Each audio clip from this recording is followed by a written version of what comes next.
5,35,000 करोड़ के bank fraud पिछले 8 सालों में नरेंद्र मोदी जी की नाक के नीचे हुए हैं। तथ्य नंबर 1। तथ्य नंबर 2, 8,17,000 रुपए हमारे और आपके बट्टे खाते में डाल दिए, return of, bad debts return of. ये सब 8 साल के हैं। ये तथ्य नंबर 2 है। 8,17,000 crore rupees have been waived off, written off। 8,17,000 crore रुपए। तथ्य नंबर 3, बैंकों की जो एनपीएज हैं 21 लाख करोड़ का उसमें इजाफा हुआ है। 21 lakh crore increase in NPAs across all banks. ये 3 तथ्य पूरे 8 साल की दास्तान बताते हैं, हमारी अर्थव्यवस्था की दास्तान, हमारी सामाजिक अशांति की दास्तान, और इस सरकार का रिपोर्ट कार्ड इन 3 तथ्यों में आपको सुनाई दे जाएगा। आप पूछेंगे कि आज ये 3 तथ्यों की क्या आवश्यकता आन पड़ी?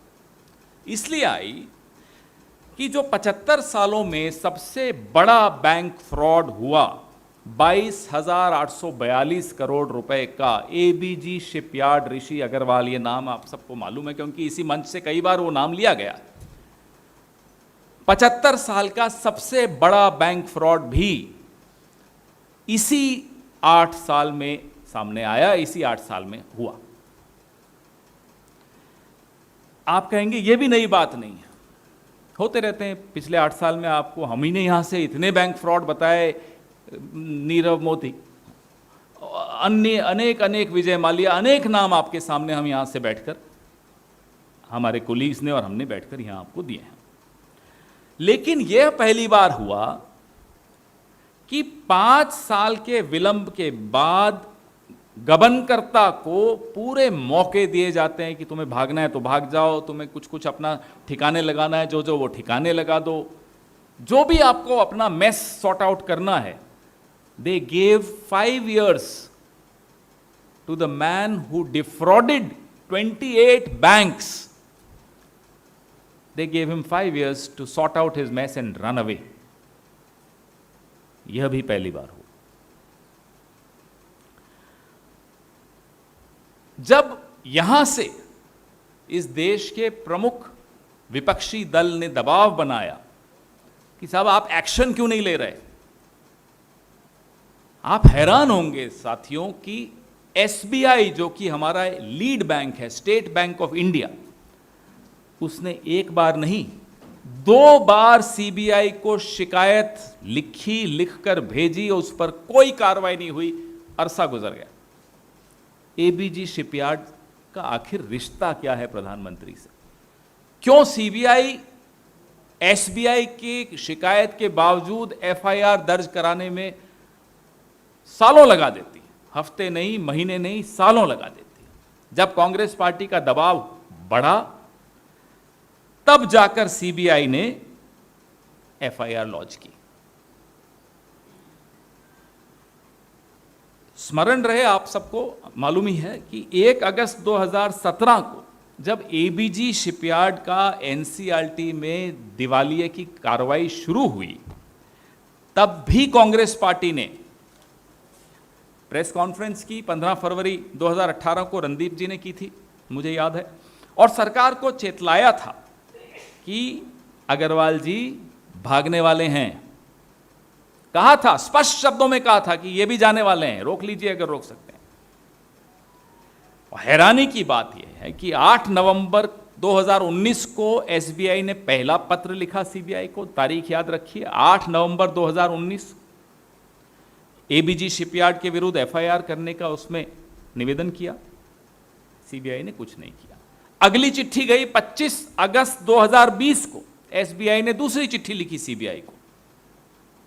2 letters by SBI to CBI, one dated 8th November 2019 and the other dated 25th August 2020. SBI is the lead bank of India. Let's not even talk about RBI. वो चुपचाप बैठा है, RBI कुछ नहीं बोलते, वो न बुरा देखते हैं, न बुरा सुनते हैं, न उस पर कोई टिप्पणी करते हैं, शांत रहते हैं। सीबीआई ने तब भी कुछ नहीं किया। आपको याद दिला दूं, यह बड़ा महत्वपूर्ण तथ्य है जो शायद आप छाप नहीं पाएंगे, लेकिन मेरा फर्ज है कि मैं आपको बोलूं।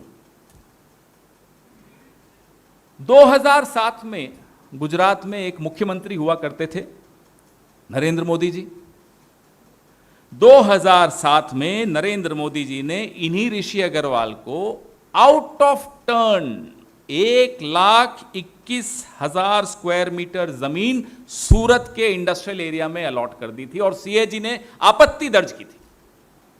आउट ऑफ टर्न 1400 रुपए प्रति स्क्वायर मीटर की जमीन 700 रुपए में दी है। मैं नहीं बोल रहा, सीएजी ने बोला।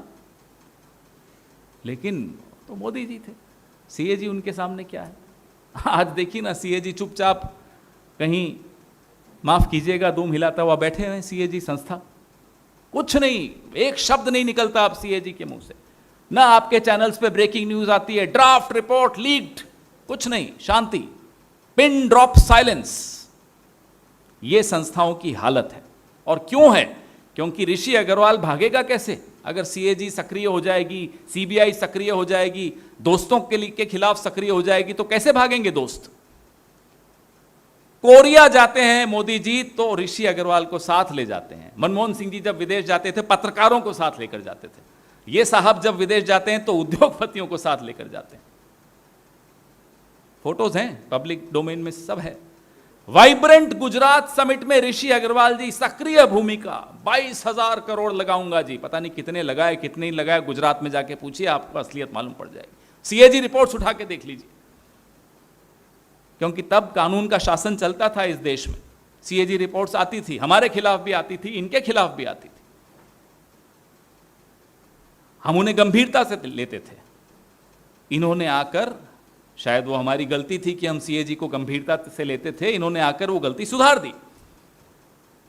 अब सीएजी सुबह उठते हैं तो इनसे पूछकर उठते हैं कि लेफ्ट पांव नीचे रखूं या राइट पांव रखूं या उठूं ही नहीं, या सोता ही रहूं। और अनुमति मिलती ही नहीं है उठने की, जागने की, तो सोते ही रहते हैं सीएजी। यही हाल सीबीआई का है। तो एबीजी शिपयार्ड को बचाकर यहां से भगाने में सबसे सक्रिय भूमिका अगर किसी की रही है, तो जो प्राइमा फेसाई दिखता है वो माननीय नरेंद्र मोदी जी की रही है। ऐसा कैसे हो सकता है कि एसबीआई सीबीआई को चिट्ठियां लिख रही है, कोई एक्शन नहीं हो रहा? फिर हम भी सोचते हैं क्यों हो रहा है, तो याद आता है 2007, 1,21,000 स्क्वायर मीटर जमीन, वाइब्रेंट गुजरात समिट, कोरिया की वो यात्रा, और वो तमाम रिश्ते सामने उजागर होते चले जाते हैं।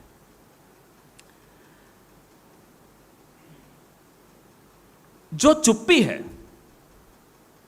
वित्त मंत्री महोदया अनुमति लेके बोलें, हम नहीं कह रहे बिना अनुमति के बोलें, क्योंकि अनुमति के बगैर तो नहीं बोलना चाहिए। प्रधानमंत्री से अनुमति लेके जवाब दे दें। आज सुबह ब्रेकिंग न्यूज हमने देखी और सोचा कि आपसे मुखातिब हों। ईडी की कार्रवाई आज शुरू हुई साहब ऋषि अग्रवाल पर। चिट्ठी कब लिखी थी? 2019 में एसबीआई ने सीबीआई को, 2020 में एसबीआई ने सीबीआई को, आज हम हैं 26 अप्रैल 2022। वो इंतजार कर रहे थे। अरे वो तो भाग गए, उनको तो जो करना था कर दिया। आज क्या आप ईडी की कार्रवाई कर रहे हैं? ये लीपापोती क्यों? ताकि आप लोग और हम लोग ये कह सकें कि नहीं, सरकार ने कार्रवाई कर दी। सरकार ने कार्रवाई कब की? चोर को कहा भाग जा और उसके बाद महाजन को कहा जाग जा। यह है इस सरकार की असलियत। पहले भगाया और फिर एक कार्रवाई की लीपापोती करके हमें आपको मूर्ख बनाने की कोशिश की कि देखो साहब हम तो अपना काम कर रहे हैं। यही ईडी बंगाल, महाराष्ट्र, राजस्थान और भी जितने गैर भाजपा शासित प्रदेश हैं वहां उनकी सक्रियता दिखिए, और यहां सीबीआई की निष्क्रियता देखिए।